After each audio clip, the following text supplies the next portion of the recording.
You know, it's funny. Sometimes the wildest, most dramatic stories aren't in some epic novel. Nope, they're hidden in the fine print of a document you'd probably just toss in the trash. Today, we're going to follow a paper trail that starts with a totally ordinary rent receipt and ends with a group of shopkeepers who took on their landlord and rewrote the entire game. So, take a look at this. It's a rent receipt from the Gulshan supermarket. Seems pretty boring, right? Just proof of payment. But believe me, this little piece of paper is the first clue, the starting point of a legal showdown that would change absolutely everything for the small business owners who worked there. Okay, so to really get why this matters, we have to rewind the clock a bit, back to the 1980s, and look at the original deal. See, when these shopkeepers first signed on, the power dynamic was, well, it was completely one-sided. The landlord held all the cards. And we're not talking about some casual handshake agreement here. Oh no. These were official, legally binding contracts printed on government-stamped paper. Those seals you see, that meant business. The terms were serious, and they laid out some very, very strict rules for tenants like Abdul Manan. Now get this, 120,000 taka. That was the security deposit, or jamanat, you had to put down by 1988 just to rent a single shop. I mean, for a small business owner back then, that was an astronomical sum of money, a huge, life-changing investment. But here's the kicker, the real trap. Buried deep in all that legal jargon was this one critical clause, and it was painfully clear. You were locked in. You could build up your business for years, but you had zero right to sell it or transfer your spot to someone else. That massive security deposit? Yeah, it was pretty much stuck with the landlord for good. So for years, everything was, well, normal. The shopkeepers paid their rent, paid what they thought were their utility bills, and business just chugged along. But then, in 1992, that whole fragile setup completely shattered. On this one day, March 8th, with absolutely no warning, the entire market was plunged into darkness. Boom. The electricity was cut.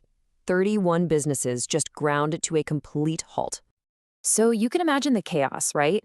The tenants were confused, they were angry, and they started digging for answers. And this quote from the police complaint they eventually filed, it reveals the shocking truth of what they found. It turns out they had been paying for electricity all along, handing the money over directly to the landlord's sons.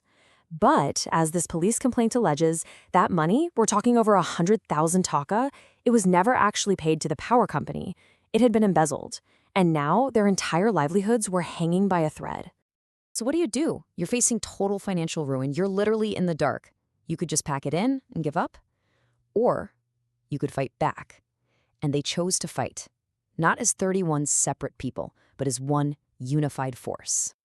And their first move was brilliant. They got organized. They formed what's called a somiti, basically a tenants association. And this simple act changed everything. They went from being a scattered group of victims to a coordinated team ready to go to battle. And wow, did things escalate quickly. Just look at this timeline. In March, the power goes out.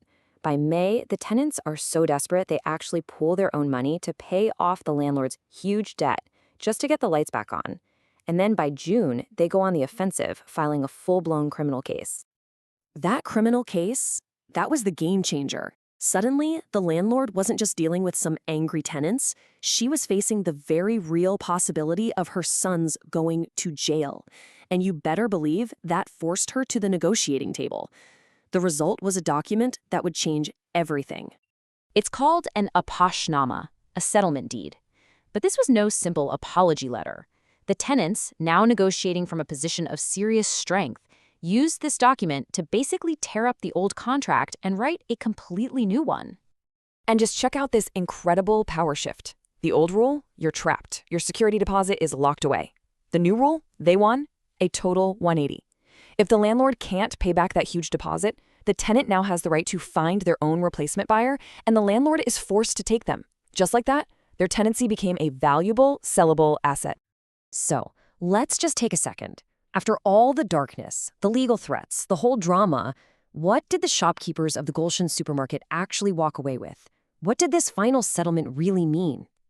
Well, it was a total win. I mean, a clean sweep. They got immediate financial relief. Their rent increase was slashed in half, and that huge electricity that they paid off got turned into credit.